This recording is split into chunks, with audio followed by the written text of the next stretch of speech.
देखिए, जो एक असंवैधानिक निर्णय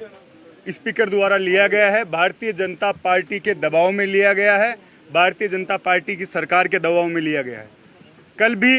जैसी घटना हमारे नेता प्रतिपक्ष ने बताई, टीकाराम जूली जी ने, जब हम ये मांग कर रहे थे कि कानून मंत्री ने अपने बेटे को गलत तरीके से नियुक्ति दी है, इस पर हम विपक्ष के नेता बोलना चाहते हैं और इस पर मंत्री जवाब दें, तो स्पीकर ने कहा आप अपनी सीट पे जाइए और मैं आपको व्यवस्था दे रहा हूं। जैसे ही हम लोग सीट पे आए और स्पीकर कहने लगे आप हमें लिखित में दे दीजिए और मैं परीक्षण करके कल आपको समय दूंगा। पहली बात, जब आप हम लोगों से ये बात कर चुके थे, उसके बाद अपने बात से आप मुकरे, और उसके बाद जब नेता प्रतिपक्ष बोल रहे हैं तो श्रीचंद कृपलानी और हरलाल सारण दोनों बार बार उनको टोक रहे थे, बीच में खड़े होकर बोल रहे थे। तो मैंने सिर्फ इतना बोला कि जब नेता प्रतिपक्ष बोल रहा है तो आप लोगों को अधिकार नहीं है, क्योंकि जब आपका नेता बोलता तो हम लोग सब सुनते हैं, तो आपको ये बात सुननी चाहिए। उतने में पूरी भाजपा खड़ी हो गई और स्पीकर साहब को पता नहीं पहले से ये तय करके आए थे, क्योंकि उन्होंने पहले भी 2-3 बार यूं कह दिया कि आप शांति से बैठ जाइए, क्योंकि भाजपा के मंत्री जवाब दे नहीं पा रहे। विधानसभा में पूरी तरह से भाजपा सरकार फेल हो रही है, उसको बचाव कैसे किया जाए, इसको लेकर पूरी जिम्मेदारी स्पीकर ने अपने ऊपर ले रखी थी। पहले से बार बार ये कहते विश्वविद्यालय से आए हुए छात्र नेता तुम सुधर जाओ, तुम्हें सस्पेंड कर दूंगा, और जिस तरीके से बिना वोटिंग और जिस जल्दबाजी में कल सस्पेंशन हुआ,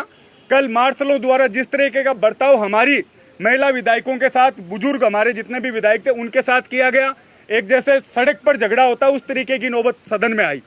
और उसके बाद गतिरोध तोड़ने की बजाय भाजपा सरकार, भाजपा के मंत्री और स्वयं स्पीकर, आज उनका बयान देखिए कि कांग्रेस ही, जब आप उस पद पर हो तो आपका ये दायित्व बनता है कि पक्ष और विपक्ष आप भाषा का उपयोग करें।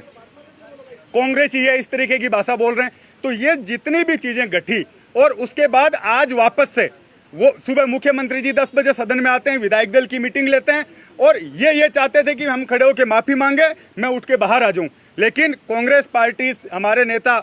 टीकाराम जूली जी, सीएलपी लीडर, सबने जिस मजबूती के साथ संविधान की रक्षा के लिए और इन भाजपा के लोगों को ये मैसेज देने के लिए जिस तरीके से रात भर सदन में डटे रहे, वो इनसे सहन नहीं हुआ। और बौखलाहट में आज भी आप पूरी प्रोसीडिंग देखेंगे, वीडियो देखेंगे, जब कोई भी प्रस्ताव आता है तो पहले स्पीकर है वो वोटिंग करवाता है और उसके बाद सस्पेंशन होता है। उन्होंने जिस जल्दबाजी में किया, असंवैधानिक तरीके से किया, पूरी पार्टी जिस तरीके से एकजुट है, आगे के आंदोलन के लिए हम रणनीति बनाएंगे, पूरे सीनियर नेताओं के साथ बैठकर किस तरीके से असंवैधानिक निर्णय लिया है, इसके खिलाफ क्या कर सकते हैं, उस पर हम लोग रणनीति बनाएंगे। मुकेश जी, एक आप पर आरोप है कि आपने, वो ये कह रहे हैं कि मार्शल को काटा आपने। मेरे दांत देखो काटने जैसे हैं लग रहे हैं, उसके मैं वो करवा लो, टेस्ट करवा लो, मैं तैयार बैठा हूँ खुद ही काट के। ये तो बातें बनानी है। उनके लोगों ने जो हमारी महिला विधायकों के साथ बदतमीजी की, उनका कुछ नहीं है, और आज ये कह रहे हैं कि हमने उनको काटा है, तो ये सब असंवैधानिक है। मैं पुनः बहाल होने के बाद भी अपनी रणनीति, अपनी स्टाइल नहीं बदलूंगा। जवाब सदन में भाजपा को देना पड़ेगा, चाहे परमानेंट मेरी सदस्यता ये निलंबित कर दें, लेकिन जिस रवैये से ये सदन चलाना चाहते हैं उसके खिलाफ मैं हमेशा खड़ा रहूंगा।